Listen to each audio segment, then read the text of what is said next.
This is going to be based off of our own personal experience, our own personal opinions. However, it's going to be largely based within scientific research, mainly with research from examine.com, and a big shout out to Eric Helms. I'm using a lot of his bodybuilding guides article to support this video.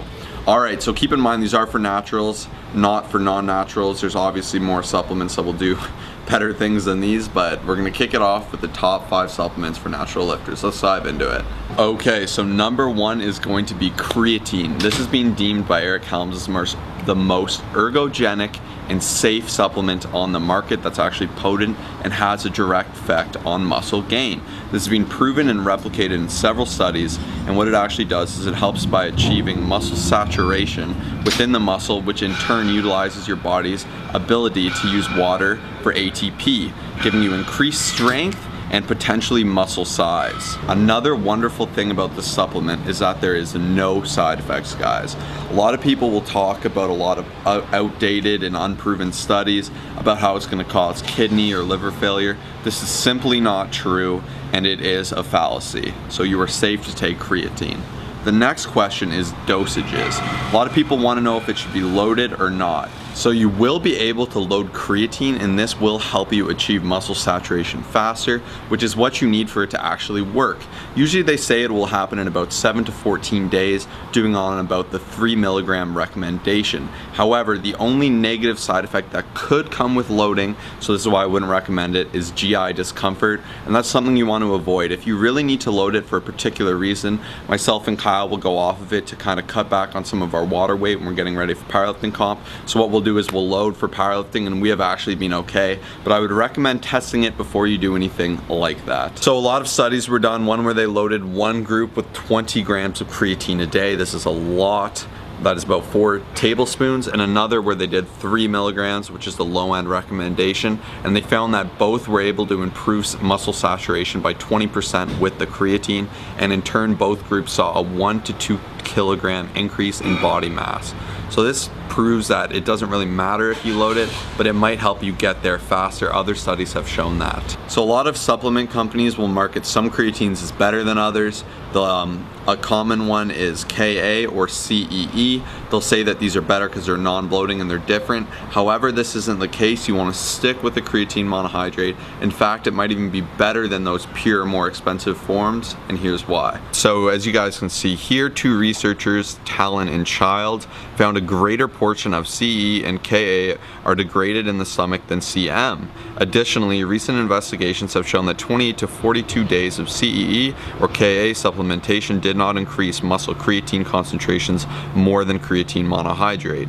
Thus, it appears that creatine monohydrate may in fact be the most effective, as it achieves more of that saturation effect. So case in point, you're going to want to take about 3 grams a day. You can load if you need to for some competition or some weird reason, or you're weirdly not patient and you want to risk that discomfort, but I really wouldn't recommend it unless you're getting it for free. Stick with creatine monohydrate. You can get it pretty cheap. Alright, on to number 2.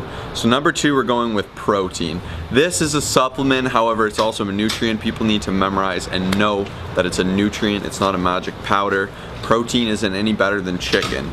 It's just such a good supplement, especially for natural lifters, because it's very hard to hit the correct protein recommendations with a Western diet. And that's why just to have it, being able to take it around, it kind of tastes like a milkshake, especially if you're getting a good one, plug EHP, then that's what I like to do. I make protein ice cream, I have it after workouts. It's so versatile, and for that reason it's so effective, and it also contains a lot of our next number 3 supplement, which are amino acids. Let's dive into that. The reason these little guys are one of the number 1 taken supplements among bodybuilders and other fitness athletes are that numerous studies in both humans as well as animal subjects have shown that BCAAs before or after periods of exercise, even during as well, have shown to increase muscle protein synthesis. Once again, as we noted there, the building blocks of protein, and it also plays a role in preventing muscle degradation. This is huge because this is so important, especially during training. We're using up a lot of that energy and fuel sources that you have, and when you're on a deficit, you want to be very careful of the energy sources you're using. That's why these are commonly recommended to be taken before, after, and during exercise.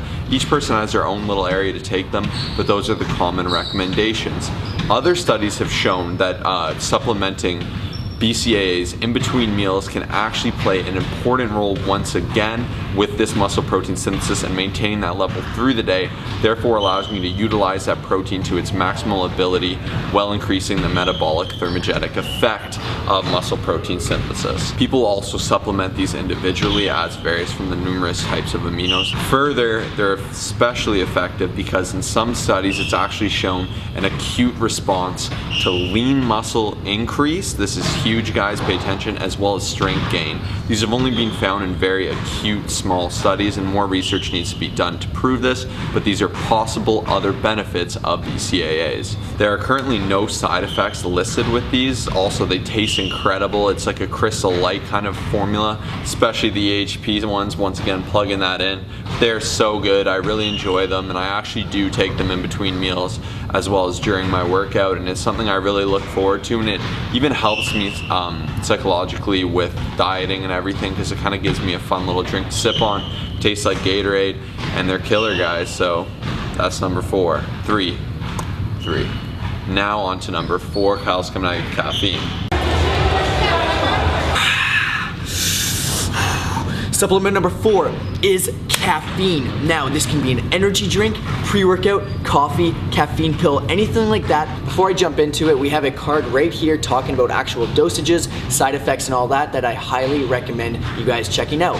Now, caffeine is something that can help you guys feel more productive, and especially it'll help you push harder in the gym and make all of those gains possible. For those of you who are lacking on sleep, what it's going to do is it's going to energize you to do more reps, to do more sets, to push longer in the gym, and your gains will become, you know, over 9,000, and it's just like a super awesome feeling. And I highly suggest you guys trying out this supplement and making sure that you are not going over the recommended dosages or feeling any of the side effects that we have listed in our other video. Number 5 is an obvious one, but unfortunately too many bodybuilders look past it because there's not necessarily a direct correlation to muscle increase. But what you need to keep in mind is the long-term effect of these and keeping your body primed. So number 5 is none other than your micronutrients, multivitamins, and minerals. This is commonly overlooked because they're, like I said, they're not anabolic in any sense. They don't necessarily help increase muscle protein synthesis in any way. But you gotta keep in mind something like supplemented vitamin D can increase your energy and your mood, and throughout the day that can correlate with your training. Although not directly, it has a very pivotal role. Things like fish oils as well have their numerous effects, helping with soreness and bone cracking and such. And a lot of people look past these instead of thinking that if I'm utilizing these for a long period of time, I can get the maximal effect of them, and overall it will help my training.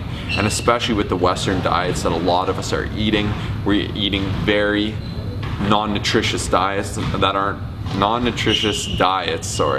that aren't commonly found with tons of vitamins and minerals. Not enough of us are having vitamins and minerals with our foods. We're not eating our vegetables, and that in turn is technically screwing us, especially as bodybuilders. When you're in a deficit, you're putting your body in a very dangerous state. You're depriving it of a lot, so you need to make sure that you're taking your multis. Magnesium and vitamin D are my top 3 micros that you need to be taking. Number 4, I'd come in with that omega-3s fish oil, and then make sure